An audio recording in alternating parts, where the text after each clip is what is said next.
괜찮아. 몸살일 뿐이야. 갱년기를 지나 봄으로 가는 길. 여러분, 우리는 참 연약한 존재입니다. 내 삶은 지금 행복한가? 라는 질문 앞에 답을 내리지 못하고 방황했습니다. 내일 당장 무슨 일이 일어날지 모르면서도 마치 이 세상에서 천년만년 살 것처럼 오늘을 아등바등 살아갑니다. 저 역시 그랬습니다. 앞만 보고 달렸고 내가 아플 거라는 생각, 내 곁에 소중한 사람이 먼저 떠날 거라는 생각은 밀쳐두고 살았지요.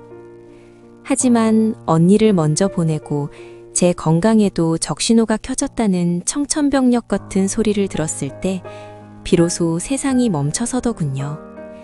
그때부터 저는 제 자신에게 묻기 시작했습니다. 지금 내 삶이 만족스러운가? 만약 내일 내가 이 세상에 없다면 나는 무엇을 후회할까?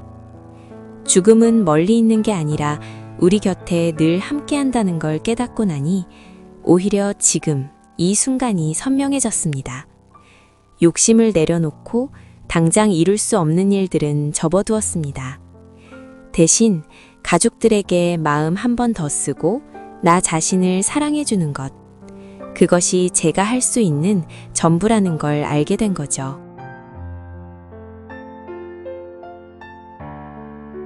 그런데 이렇게 마음을 다잡아도 우리 의지와 상관없이 몸이 먼저 무너질 때가 있습니다.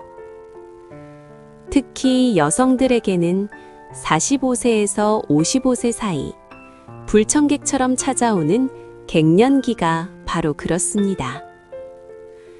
여러분은 어떠셨나요? 어느 날 갑자기 얼굴이 화끈 달아오르고 한겨울인데도 창문을 열지 않으면 견딜 수 없는 열기를 느껴본 적 있으신가요?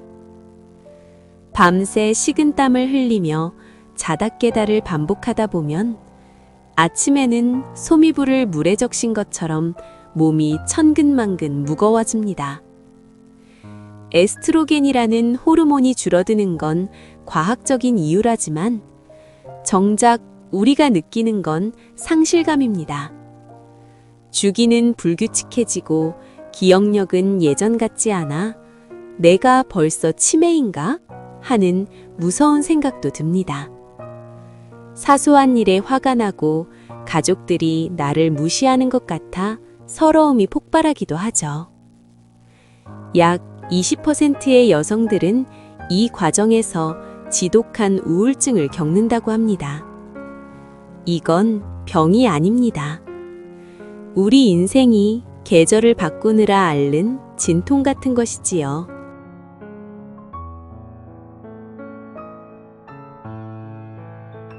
문득 저희 부모님 생각이 납니다. 제가 지난 영상에서 말씀드렸던 77분식 기억하시나요? 선택지가 없어서 자식들 굶기지 않으려고 자영업이라는 좁은 문에 뛰어들었던 우리 부모님 세대.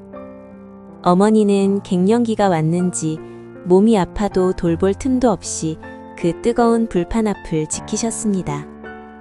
가게 문을 닫고 들어와 끙끙 앓으시면서도 다음 날이면 새벽같이 분식집으로 출근하시던 그 뒷모습. 그 시절 우리 어머니들이 겪었던 갱년기는 사치였을지도 모릅니다. 하지만 그 고단함이 우리 몸에 다 쌓여 있습니다. 이제 자식들 다 키우고 조금 살만해지니까 어머니가 뇌출혈로 쓰러지셨던 그날이었습니다. 누구 엄마로만 불리며 본인의 몸이 타들어가는 줄도 모르고 버티시던 어머니가 뇌수술을 받고 병상에 눕게 되셨을 때 저는 무너지는 가슴을 쓸어내려야 했습니다. 이처럼 갑자기 내 몸에서 일어나는 비명소리일 것입니다. 나 좀 봐달라며 신호를 보내는 것이지요. 갱년기 증상은 어쩌면 평생 남을 위해 살아온 우리 여성들에게 보내는 강제 휴식 명령일지도 모릅니다. 이제는 너 자신을 좀 돌볼 때야 라고 말이죠. 저도 아이 셋을 키우며 반복된 일상 속 우울감을 떨쳐버리지 못했을 때로 어머니의 아픔을 보면서 비로소 우울의 늪을 빠져나가야겠다고 결심하고 시작한 것이 바로 마당에 꽃을 키우는 일이었습니다. 그때 마당에 꽃을 심기 시작했지요. 꽃집 주인은 물만 주면 잘 큰다고 했는데 우리 집에만 오면 시들시들 죽어가는 꽃들을 보며 더 우울해지기도 했습니다. 식물도 이사를 오면 적응할 시간이 필요하다는 것을요. 우울증도 마찬가지입니다. 외부 환경이나 호르몬 탓도 있겠지만 결국 이 늪에서 발을 떼는 건 나 자신의 의지입니다. 누가 나를 꺼내주길 기다리는 게 아니라 내 마음이 편안해지는 환경을 내가 직접 찾아주어야 합니다. 저는 햇볕을 쬐며 흙을 만지고 시든 잎을 따주며 제 자신이 조금씩 밝아지는 것을 느끼게 되었습니다. 괜찮아, 나도 할 수 있어. 억지로 웃으려 하지 말고 내가 진짜 좋아하는 것 하나에만 집중해 보세요. 그것이 우울의 고리를 끊는 시작입니다.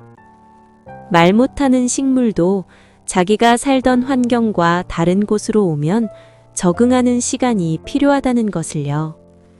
햇빛의 양이 조금만 바뀌어도 화분을 놓아둔 장소의 온도가 조금만 달라도 식물은 잎을 떨어뜨리고 몸살을 앓게 된다는 것을요. 우리 사람도 똑같습니다. 인생의 중반을 넘어 완경이라는 큰 환경 변화를 맞이했는데 어떻게 몸이 멀쩡할 수 있겠습니까? 지금 여러분이 겪는 화끈거림, 우울함, 통증은 이상한 게 아니라 여러분의 몸이 새로운 인생의 계절에 적응하기 위해 애쓰고 있다는 증거입니다. 억지로 일으키려 하지 마세요. 그 식물에 맞는 햇볕을 찾아주듯 우리 자신에게도 편안해지는 자리를 찾아줄 시간이 필요합니다. 제가 마당에 심은 미스김 라일락 이야기를 해드릴까요? 이 꽃은 사실 우리 토종 수수꽃다리입니다. 외국인이 종자를 가져가 개량하며 당시 사무실 여직원의 성을 따 미스김이라 이름 붙였죠. 평범한 이름으로 불리며 자식 뒷바라지, 남편 뒷바라지 하며 살아온 우리 인생도 이 미스김 라일락과 참 닮았습니다. 내 이름 석자 대신 누구 엄마로만 살았지만 타국에서 가장 향기로운 꽃으로 사랑받는 미스김 라일락처럼 이제 찾아오는 완경이라는 터널을 지나면 우리는 세상에서 가장 향기로운 우리 자신만의 꽃을 피울 자격이 충분합니다. 나 자신으로 피어날 자격이 충분합니다. 지금 제 작은 마당 화단은 앙상한 가지만 남아 있습니다. 찬바람에 떨고 있는 그 모습이 꼭 지금의 우리 모습 같기도 합니다. 하지만 저는 믿습니다. 곧 봄바람이 불어오고 봄비가 내리면 죽은 것 같던 철쭉도 저 가지 끝에서 눈부신 초록 잎이 돋아날 것이라는 걸요.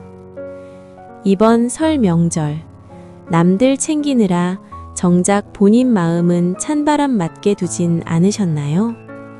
가족들이 몰라주는 서운함 때문에 혼자 가슴앓이 하진 않으셨나요? 이제 그 마음의 짐은 지나가는 겨울바람에 실어보내세요.